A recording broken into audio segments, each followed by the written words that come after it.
অন্তর্বর্তী সরকার যতটা বিপ্লবী চেতনার হওয়ার কথা ছিল তা না হয়ে আমলাতান্ত্রিক সরকারে পরিণত হচ্ছে বলে মনে করেন বৈষম্য বিরোধী ছাত্র আন্দোলনের আহ্বায়ক হাসনাত আব্দুল্লাহ।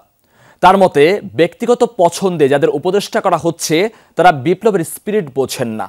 ছাত্র আন্দোলনের নেতৃত্ব দেয়া অন্য সংগঠনগুলোও বলছে প্রায় একই কথা। রাষ্ট্র সংস্কারে এখনো দৃশ্যমান রূপরেখা কেন দেয়া হচ্ছে না এ নিয়ে প্রশ্ন তাদের। শ্রীলঙ্কা আবারও রপ্তানিতে শীর্ষে। আমি আইন অনুযায়ী অন্তর্বর্তীকালীন সরকার গঠনের ৩ মাসের মাথায় নিয়োগ দেয়া হয় নতুন ৩ উপদেষ্টা। রোববার সন্ধ্যায় বঙ্গভবনে শপথের পর রাতেই পুনর্বণ্টন হয় মন্ত্রণালয়ের দায়িত্ব। প্রধান উপদেষ্টা ড. মোহাম্মদ ইউনূস সহ এখন উপদেষ্টা পরিষদের সদস্য ২৪ জন। কোন যোগ্যতায় কাদের উপদেষ্টা বানানো হচ্ছে এ প্রশ্ন তুলে পরদিন ঢাকা বিশ্ববিদ্যালয় ক্যাম্পাসে কর্মসূচি পালন করেন শিক্ষার্থীরা।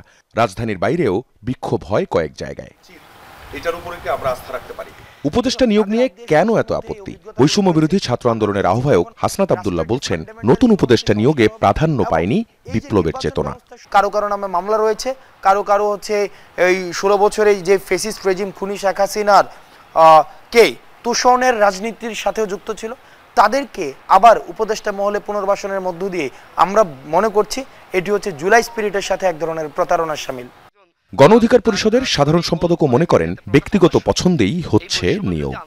তারা আধা সংবিধান এবং আধা বিপ্লব মেনে আসলে রাষ্ট্র পরিচালনা করছে। সুশীল ব্যক্তিত্ব যারা, তাদেরকে এনে যদি আপনি একটি বিপ্লবী সরকারের উপদেষ্টা পরিষদ বানান, সেই সরকার কখনোই আসলে বিপ্লবী ভূমিকা পালন করতে পারে না।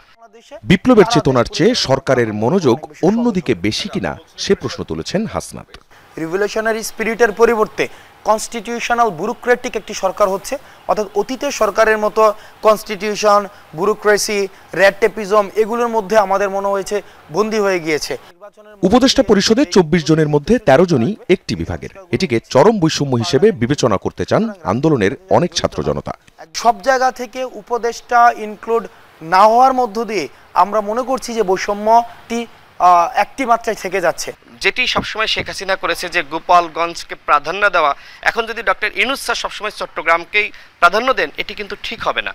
সংস্কার কমিশনগুলো কোথায় কিভাবে করবে সংস্কার এ নিয়ে দৃশ্যমান রূপরেখা দেখতে চায় বৈষম্য বিরোধী ছাত্র আন্দোলন।